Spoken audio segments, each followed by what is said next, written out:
नमस्कार बच्चों, सामाजिक विषय की ऑनलाइन क्लास में कक्षा 7 के सभी बच्चों का पुनः स्वागत है।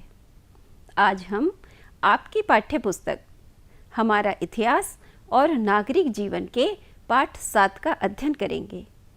पाठ का नाम है दक्षिण के राज्य। बच्चों, पाठ शुरू करने से पहले एक बार हम दृष्टि डाल लेते हैं कि पिछले पाठों के माध्यम से हमने दक्षिण के राज्यों के बारे में क्या जाना था। बच्चों, हमने जाना था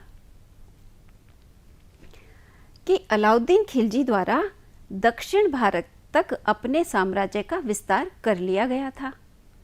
उसके बाद मोहम्मद बिन तुगलक ने भी दक्षिण के राज्य जो देवगिरी था उसको अपनी राजधानी बनाया था।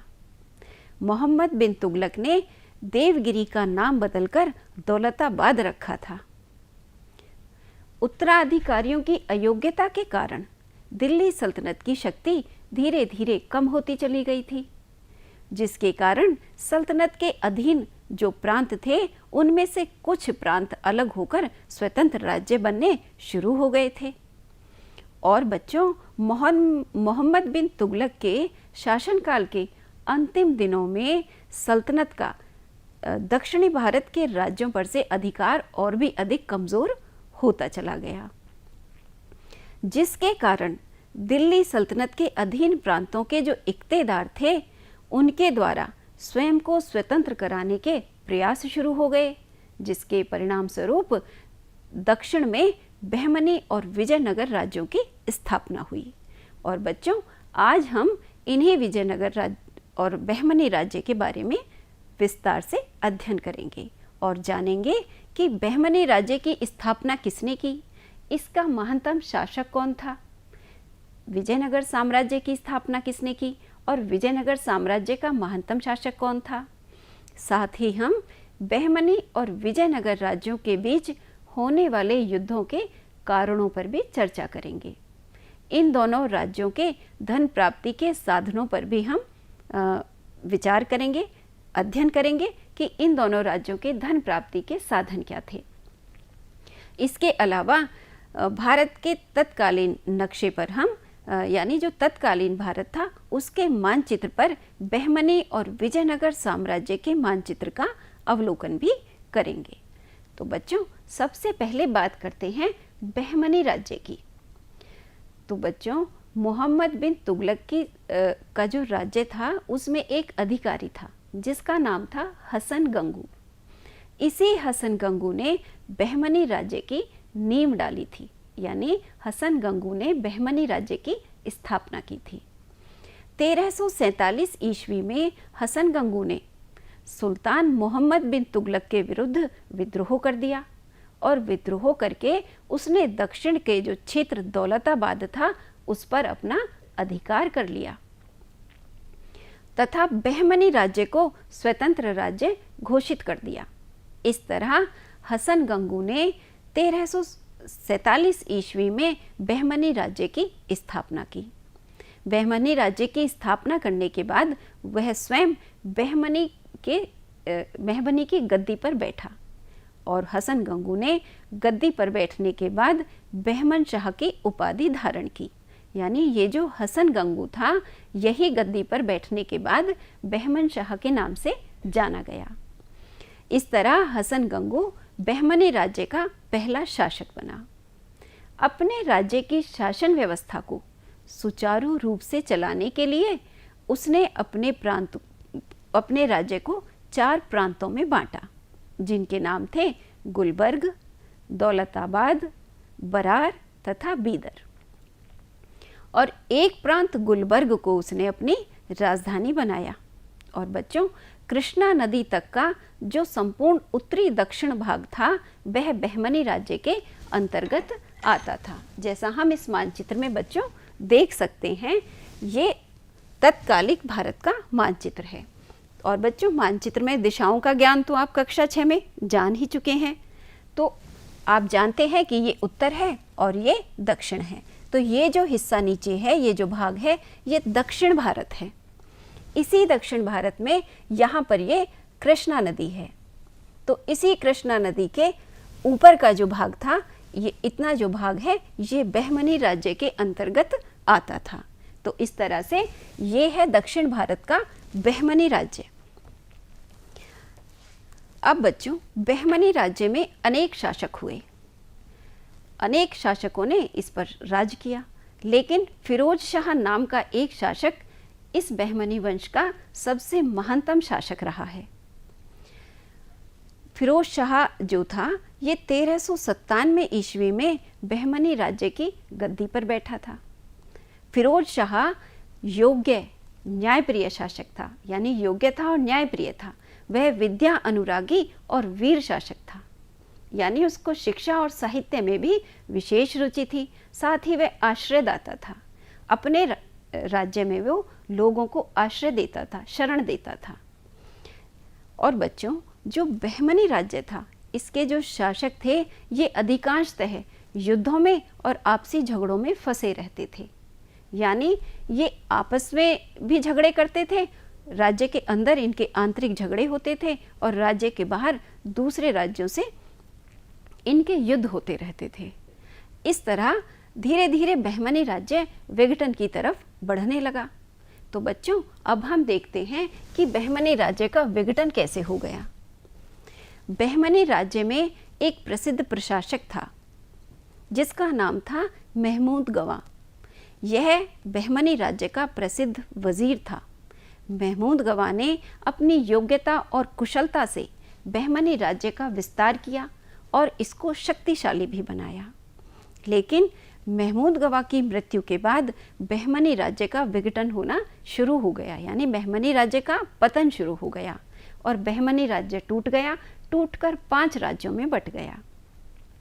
इन 5 राज्यों के नाम थे अहमदनगर, गोलकुंडा, बीजापुर, बरार और बीदर। इस तरह बहमनी राज्य टूटकर इन 5 राज्यों में बट गया। बच्चों, अब ये बात तो हमने जानी बहमनी नगर की, बहमनी राज्य की। अब हम बात करेंगे विजयनगर साम्राज्य के बारे में। तो बच्चों, जो विजयनगर साम्राज्य था, ये बहमनी राज्य के दक्षिण में था, यानी ये बहमनी राज्य, अभी हमने जाना कि ये बहमनी राज्य है ऊपर की तरफ, कृष्णा नदी से ऊपर की तरफ, और नीचे का जो ये गुलाबी रंग में भाग आपको दिखाई दे रहा है, ये विजयनगर साम्राज्य था। इस विजयनगर साम्राज्य की स्थापना हरिहर और बुक्का नाम के 2 भाइयों ने की थी। इन दोनों भाइयों ने दिल्ली सल्तनत की घटती हुई शक्ति का अनुभव किया और फिर इन्होंने होयसल पर अपना अधिकार कर लिया। होयसल राज्य को इन्होंने सल्तनत से जीत लिया। होयसल को बच्चों आज के समय में, वर्तमान समय में मैसूर के नाम से जाना जाता है। इस तरह 1336 ईस्वी में इन्होंने विजयनगर साम्राज्य की स्थापना करके स्वयं को विजयनगर का स्वतंत्र शासक भी घोषित कर दिया और इन्होंने हस्तिनावती को अपनी राजधानी बनाया। हस्तिनावती को आधुनिक समय में हम्पी के नाम से जाना जाता है। तो बच्चों, इस तरह विजयनगर साम्राज्य की स्थापना हरिहर और बुक्का नाम के 2 भाइयों ने की और अपनी राजधानी इन्होंने हस्तिनावती को बनाया। बच्चों, विजयनगर साम्राज्य में भी अनेक शासक हुए, लेकिन विजयनगर साम्राज्य के सबसे अधिक कीर्तिवान और प्रसिद्ध जो शासक थे, उनका नाम था कृष्णदेवराय। ये विजयनगर के सर्वाधिक कीर्तिवान शासक हुए। कृष्णदेवराय ने 1509 ईस्वी में विजयनगर की सिंहासन पर ये बैठे। इनके शासनकाल में, यानी कृष्णदेवराय के शासनकाल में, विजयनगर राज्य अपनी शक्ति और उन्नति के चरमोत्कर्ष पर था, यानी शक्ति और उन्नति के शिखर पे था। और बच्चों, क्या आप जानते हो कि जो ये कृष्णदेवराय थे, ये योग्य और कीर्तिवान शासक तो थे ही, साथ में ये तेलुगु भाषा के महान विद्वान भी थे। ये स्वयं एक कवि थे। इन्होंने तेलुगु के प्रसिद्ध ग्रंथ अमुक्तमाल्यद की रचना की। अमुक्तमाल्यद जो रचना है, यह तेलुगु साहित्य के महाकाव्यों में से एक है। कृष्णदेवराय के दरबार में तेलुगु भाषा के 8 प्रसिद्ध कवि रहते थे। जिन्हें अष्टदिग्गज के नाम से जाना जाता था। यानी इनके दरबार में जो 8 प्रसिद्ध कवि थे ये अष्टदिग्गज के नाम से प्रसिद्ध थे, और इन्हीं अष्टदिग्गजों में तेनालीराम भी एक थे। बच्चों, तेनालीराम के किस्से आपने जरूर सुने होंगे। तेनालीराम अपनी बुद्धि और चातुर्य के लिए प्रसिद्ध हैं। तो ये भी कृष्णदेवराय के अष्टदिग्गजों में से एक थे। बच्चों, जैसा कि अभी हमने जाना कि विजयनगर और बहमनी राज्य एक दूसरे के पड़ोसी राज्य थे। यदि इन दोनों राज्यों में मित्रता होती तो बहुत अच्छा होता, ये राज्य और अधिक शक्तिशाली बन सकते थे, लेकिन दुर्भाग्यवश ऐसा नहीं था। विजयनगर और बहमनी राज्य में शत्रुता थी। ये दोनों राज्य एक दूसरे से हमेशा युद्धों में लगे रहते थे। इन युद्धों के कई कारण थे, जैसे कि पहला कारण था रायचूर का दोआब। बच्चों, दोआब तो आप जानते होंगे किसे कहते हैं। 2 नदियों के बीच में स्थित मैदानी भाग को दोआब कहा जाता है, और दक्षिण भारत में कृष्णा और तुंगभद्रा नदी के बीच का दोआब तथा उत्तरी भारत में गंगा और यमुना नदी के बीच का दोआब सर्वाधिक उपजाऊ भूमि माना जाता है। तो इस तरह से जो ये रायचूर का दोआब था, यानी ये एक उपजाऊ भूमि था, उपजाऊ भाग था, यह इन दोनों राज्यों के मध्य में स्थित था। दोनों राज्य रायचूर दोआब को अपने राज्य का हिस्सा मानते थे, इसीलिए इनके रायचूर के दोआब के कारण आपस में इनके युद्ध होते रहते थे। यह जो रायचूर का दोआब था ये कृष्णा और तुंगभद्रा नदी के बीच में स्थित था। ये बच्चों कृष्णा नदी है, और कृष्णा और तुंगभद्रा नदी के बीच में रायचूर का दोआब था, जो बहमनी और विजयनगर राज्य में युद्ध का एक मुख्य कारण था। युद्ध का अगला कारण था गोलकुंडा क्षेत्र। बच्चों, गोलकुंडा क्षेत्र जो था ये बहमनी राज्य के अंतर्गत आता था। यहाँ पर ये गोलकुंडा क्षेत्र है। यह गोलकुंडा हम देख सकते हैं कि ये बहमनी राज्य है, तो गोलकुंडा बहमनी राज्य के अंतर्गत आता था, और गोलकुंडा क्षेत्र में हीरे की खानें थी। विजयनगर के शासक गोलकुंडा को जीतना चाहते थे, इसलिए इन दोनों के आपस में युद्ध होते रहते थे। अगला युद्ध का कारण था कि दोनों ही राज्य अपने राज्य का विस्तार करना चाहते थे। दोनों ही राज्यों के शासक महत्वाकांक्षी थे, अपने राज्य को बढ़ाना चाहते थे, और इस संपूर्ण प्रायद्वीप पर अपना अधिकार करना चाहते थे। प्रायद्वीप तो बच्चों आप जानते हो किसे कहते हैं। भूमि का ऐसा भाग जो 3 तरफ जल से घिरा हो और एक तरफ स्थल हो। तो आप ये देख सकते हो कि ये जो नीचे दक्षिण में त्रिभुजाकार आकृति दिखाई दे रही है, इसके पूरब में बंगाल की खाड़ी है, पश्चिम में अरब सागर है, और इसके दक्षिण में नीचे हिंद महासागर है। इस तरह ये तीनों तरफ से जल से घिरा हुआ है। तो इस प्रायद्वीप पर ये दोनों ही राज्य अपना अपना एकाधिकार जमाना चाहते थे, इसीलिए इनमें युद्ध होते रहते थे। तो बच्चों, ये जो बहमनी और विजयनगर राज्यों के युद्ध थे ये इन्हीं 2 राज्यों तक सीमित नहीं थे, बल्कि अपने आसपास अपने पड़ोसी जो छोटे छोटे अन्य राज्य थे उन पर भी बहमनी और विजयनगर राज्य आक्रमण करते रहते थे।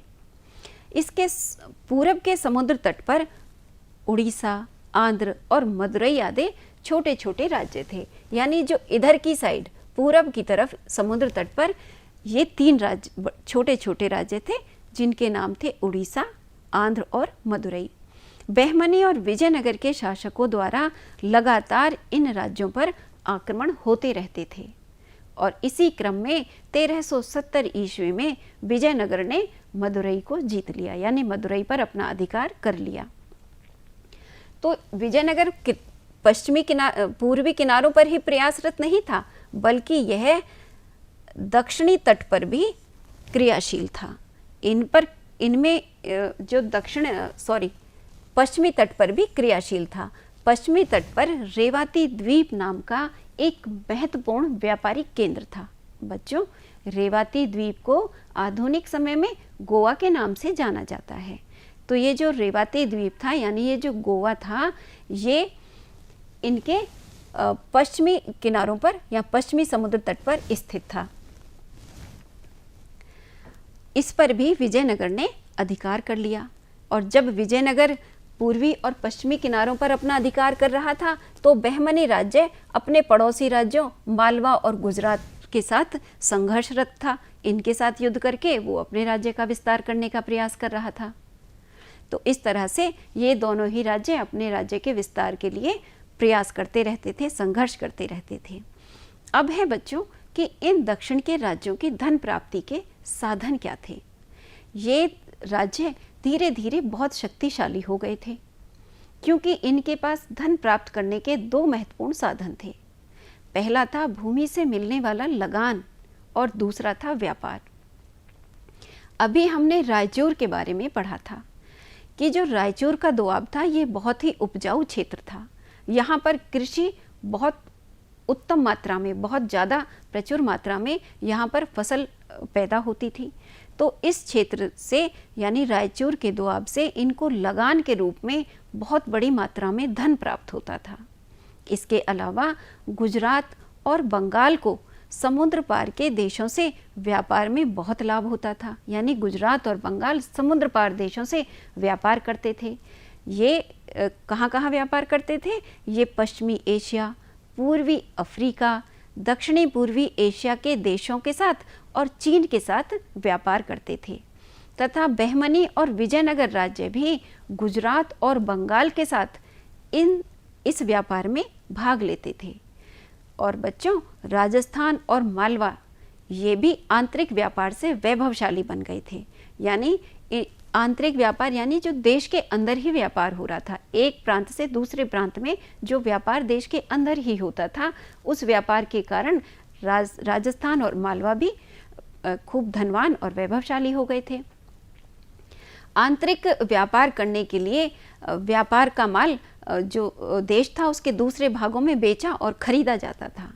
तो व्यापारी अपने माल को बेचने और दूसरे मालों को खरीदने के लिए देश के विभिन्न भागों में यात्रा किया करते थे। तो इस तरह व्यापार के उद्देश्य से जो यात्रा की गई, उनके फलस्वरूप इन क्षेत्रों में सांस्कृतिक आदान प्रदान हुआ, यानी संस्कृति का आदान प्रदान हुआ। जब एक क्षेत्र के व्यापारी दूसरे क्षेत्र में जाते थे तो वहाँ पर उनकी रीति रिवाज, परंपराएं और पहनावे से दूसरे क्षेत्र के लोग परिचित होते थे। इसी तरह क्षेत्रीय भाषाओं के साहित्य का भी आदान प्रदान होना शुरू हो गया। और बच्चों, संस्कृति और क्षेत्रीय भाषाओं के साथ साथ वास्तुकला और चित्रकला का भी विकास हुआ और नए धार्मिक विचारों का भी विकास हुआ। इस तरह हमने देखा कि व्यापार के उद्देश्य से जो यात्राएं व्यापारियों ने की थी, उसके परिणाम स्वरूप क्षेत्रीय भाषाओं का, संस्कृति का, वास्तुकला और चित्रकला का तथा नए धार्मिक विचारों का विकास हुआ और सांस्कृतिक आदान प्रदान हुआ। बच्चों, अभी हमने पाठ के बारे में इस पाठ में हमने बहमनी और विजयनगर साम्राज्य के बारे में पढ़ा। अब हम दक्षिण के राज्यों के बारे में कुछ और रोचक तत्वों पर चर्चा करेंगे। जैसे बच्चों, पहली बार तोप खाने का प्रयोग बहमनी और विजयनगर के युद्ध में हुआ था। यानी विजयनगर और बहमनी राज्य दोनों युद्ध तो आपस में करते ही रहते थे अनेक कारणों से, तो इन दोनों के युद्ध में ही पहली बार तोप खाने का प्रयोग हुआ था। और बच्चों, जो बहमनी राज्य का महानतम शासक था फिरोज शाह बहमनी, इसने खगोल शास्त्र को प्रोत्साहन दिया और दौलताबाद में एक वेधशाला भी बनवाई। खगोल शास्त्र क्या होता है बच्चों? खगोल शास्त्र में आकाशीय घटनाओं यानी अंतरिक्ष में होने वाली घटनाओं का अध्ययन किया जाता है। और वेधशाला, आप समझ सकते हैं कि वेधशाला खगोल शास्त्र की प्रयोगशाला होती है, जिसमें ग्रह, नक्षत्र और तारों की गति का पर्यवेक्षण किया जाता है। तो इस तरह फिरोज शाह बहमनी ने खगोल शास्त्र को प्रोत्साहन दिया और दौलताबाद में एक वेधशाला भी बनवाई। बच्चों, प्राचीन समय से ही भारत जो है वो विदेशी यात्रियों के आकर्षण का केंद्र रहा है। भारत बहुत वैभवशाली और समृद्ध देश था, तो अनेक विदेशी यात्री भारत में आए। उन्होंने अपने यात्रा वृत्तांत भी लिखे। इन यात्रा वृत्तांतों से हम तत्कालिक भारत की सामाजिक और राजनीतिक स्थिति को हम समझ सकते हैं। तो ऐसे ही कुछ यात्री विजयनगर साम्राज्य के समय में भी आई। उनमें से 2 यात्रियों के बारे में आप भी जानिए। तो बच्चों, एक यात्री था अब्दुल रज़्ज़ाक। यह एक ईरानी यात्री था जो 1442 ईस्वी से लेकर 1443 ईस्वी तक विजयनगर में रहा। अब्दुल रज़्ज़ाक ने विजयनगर साम्राज्य के शासक देवराय द्वितीय के समय में ये यात्रा की थी। उसने देवराय द्वितीय के शासनकाल में विजयनगर साम्राज्य की यात्रा की थी और फिर उसने अपने यात्रा वृत्तांत में विजयनगर की प्रशंसा करते हुए लिखा है कि विजयनगर दुनिया के सबसे भव्य शहरों में से एक है जो उसने देखे और सुने हैं। इसके अलावा एक इतावली यात्री भी आया था जिसका नाम था डोमिंगो पाएस। डोमिंगो पाएस कृष्णदेवराय के शासनकाल के समय में आया था। कृष्णदेवराय के राज्य दरबार में ये अनेक वर्षों तक रहा और इसने अपने यात्रा वृत्तांत में विजयनगर साम्राज्य के प्राचीन शहर हम्पी का विस्तृत वर्णन किया है। हम्पी बच्चों आपको याद है, हम्पी जो है वो हस्तनावती का ही आधुनिक नाम है। और हस्तनावती क्या थी? हस्तनावती विजयनगर साम्राज्य के जो शासक थे उनकी राजधानी थी। और बच्चों, आपने उत्तर भारत की अनेक इमारतों के नाम सुने होंगे और इनमें से कुछ इमारतें आपने देखी भी होंगी। तो आज हम दक्षिण के राज्यों के बारे में पढ़ रहे हैं। तो आओ दक्षिण भारत की कुछ महत्वपूर्ण और ऐतिहासिक इमारतों के बारे में आज हम चर्चा करते हैं और उनके चित्र भी देखते हैं। तो बच्चों, जो ये चित्र आप देख रहे हो ये गोलकुंडा का किला है। अभी हमने गोलकुंडा क्षेत्र के बारे में पढ़ा था कि गोलकुंडा में हीरे की खानें थीं और जो गोलकुंडा था ये बहमनी राज्य के अधिकार में था। और बच्चों, ये जो गोलकुंडा का किला है ये ग्रेनाइट की पहाड़ी पर बनाया गया है। इसके चारों तरफ पत्थर की एक दीवार है जो इसको सुरक्षित रखती है, जो इसकी सुरक्षा का काम करती है। कहा जाता है कि प्राचीन समय में यानी पूर्व काल में ये गोलकुंडा किला हीरे जवाहरातों के लिए प्रसिद्ध था। ये हीरे जवाहरातों का यहाँ व्यापार होता था और यहाँ अनेक हीरे जवाहरात इस किले में रखे जाते थे। अगली इमारत है गोल गुंबद। बच्चों, गोल गुंबद जो है ये बीजापुर में है और बीजापुर हमने अभी पढ़ा था कि बीजापुर जो था ये बहमनी राज्य का से अलग होने वाला एक प्रांत था और गोल गुंबद जो है ये बीजापुर के सुल्तान मोहम्मद आदिल शाह का मकबरा है। गुंबद बच्चों आप जानते हो, ये किसी इमारत में जो ये गोल आकृति छत के ऊपर होती है इसे गुंबद कहा जाता है। और जो ये गोल गुंबद है इसके चारों किनारों पर 4 मीनारें हैं जो इसकी सुंदरता में 4 चांद लगाती हैं। तो बच्चों, ये है बीजापुर की गोल गुंबद। अब है बच्चों दौलताबाद का किला। बच्चों, दौलताबाद का नाम हमने दौलताबाद का जिक्र किया था और हमने जाना था कि मोहम्मद बिन तुगलक ने दक्षिण के राज्य देवगिरी का नाम बदलकर दौलताबाद रख दिया था और दौलताबाद में अपनी राजधानी भी बनाई थी। तो ये दौलताबाद का किला है। यह किला भी एक ऊंची पहाड़ी पर बनाया गया है। और बच्चों, ये किला जो है ये भी चारों तरफ से रक्षा प्राचीर से यानी सुरक्षा के दृष्टिकोण से एक दीवार बनाकर इसको घेरा गया है। यह भी दक्षिण भारत की महत्वपूर्ण इमारतों में गिना जाता है। अब है बच्चों बीदर का किला। बीदर का किला ये एक पठार पर बनाया गया है और यह भी दक्षिण भारत की ऐतिहासिक इमारतों में गिना जाता है। कहते हैं कि बीदर के किले की जो दीवारें हैं इनके ऊपर बहुत सारी मीनार बनाई गई थी। इन मीनारों में सुरक्षा के दृष्टिकोण से तोपें और बंदूकें रखी जाती थीं। अब है बच्चों हम्पी का रथ मंदिर। हम्पी का नाम हमने अभी पढ़ा था और जाना था कि हस्तनावती का ही आधुनिक नाम हम्पी है। तो ये जो हस्तनावती थी ये विजयनगर साम्राज्य की राजधानी थी। हम्पी के रथ मंदिर का निर्माण भी विजयनगर साम्राज्य के शासकों द्वारा कराया गया। यह मंदिर पत्थरों को तराश कर बनाया गया है। इस मंदिर का आकार रथ जैसा है, इसीलिए इसको रथ मंदिर कहा जाता है। और बच्चों, इस रथ मंदिर के ऊपर में जो ये पत्थर के स्तंभ हैं, यानी जो पत्थर के खंभे बने हुए हैं, इन खंभों को बजाने से इनमें संगीत में ध्वनि निकलती है। और बच्चों, ये जो हम्पी का रथ मंदिर है, ये प्राचीन गौरवशाली विजयनगर साम्राज्य का अवशेष है और विजयनगर साम्राज्य का अवशेष है और इसको यूनेस्को द्वारा विश्व धरोहर का दर्जा दिया गया है। तो बच्चों, इस तरह आज के पाठ में हमने जाना कि बहमनी राज्य की स्थापना हसन गंगू ने की थी। फिरोज शाह इसका महानतम शासक था। फिर हमने जाना कि विजयनगर साम्राज्य की स्थापना हरिहर और बुक्का नाम के दो भाइयों ने की थी। कृष्णदेवराय इसके महत्वपूर्ण शासक थे। बहमनी और विजयनगर राज्यों के बीच में युद्ध होते रहते थे, जिनके कारण थे रायचूर का दोआब और गोलकुंडा क्षेत्र, और दोनों राज्यों की महत्वाकांक्षा कि वो इस पूरे प्रायद्वीप पर अपना अधिकार जमाना चाहते थे। इसके अलावा इन राज्यों के धन प्राप्ति के साधन भी हमने जाने कि इन्हें रायचूर के दोआब से लगान के रूप में भारी मात्रा में धन प्राप्त होता था। इसके अलावा व्यापार से भी धन प्राप्ति होती थी। बच्चों, हमने मानचित्र में बहमनी और विजयनगर साम्राज्य का अवलोकन भी किया।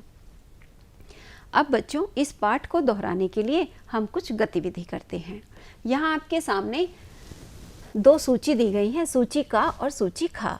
एक तरफ नगरों के प्राचीन नाम हैं और दूसरी तरफ नगरों के आधुनिक नाम हैं। सब आपको प्राचीन नाम को आधुनिक नाम से सही जोड़ा बनाना है। तो बच्चों, सबसे पहले है होयसल का राज्य। तो होयसल का आधुनिक नाम क्या है बच्चों? सोचो। होयसल राज्य का आधुनिक नाम मैसूर है, यानी जो आज का मैसूर है ये पूर्व काल में इसे होयसल के नाम से जाना जाता था। अब दूसरा नाम है हस्तिनावती। बच्चों, हमने अभी हस्तिनावती के बारे में पढ़ा था कि हस्तिनावती जो थी ये विजयनगर साम्राज्य की राजधानी थी। तो हस्तिनावती का आधुनिक नाम क्या है? हस्तिनावती का आधुनिक नाम है हम्पी। और अभी हमने हम्पी के प्रसिद्ध रथ मंदिर के बारे में भी चर्चा की थी। अगला नाम है बच्चों रेवाती द्वीप। तो बताइए, इस रेवाती द्वीप का आधुनिक नाम क्या है? इसका आधुनिक नाम है गोवा, यानी जो हमारा आज का गोवा है ये पूर्व काल में रेवाती द्वीप के नाम से जाना जाता था। बच्चों, अब आपके सामने ये खाली स्थान है, आपको रिक्त स्थान में पूर्ति करनी है। पहले है हसन गंगू ने खाली स्थान को अपनी राजधानी बनाया। बताइए, हसन गंगू ने किसको अपनी राजधानी बनाया था? हसन गंगू ने गुलबर्ग को अपनी राजधानी बनाया था। विजयनगर साम्राज्य का प्रमुख शासक बताओ कौन था बच्चों? विजयनगर साम्राज्य का प्रमुख शासक याद करो कौन सा था? विजयनगर साम्राज्य का प्रमुख शासक था कृष्णदेवराय। आगे है रायचूर दोआब कृष्णा और खालिस्तान नदियों के बीच का क्षेत्र था। कृष्णा और तुंगभद्रा नदी के बीच का जो क्षेत्र था, मैदानी भाग था, उसे ही रायचूर का दोआब कहा जाता था। विजयनगर साम्राज्य की राजधानी, बच्चों हम इस पाठ में कई बार इसकी चर्चा कर चुके हैं कि विजयनगर साम्राज्य की राजधानी हस्तिनावती थी।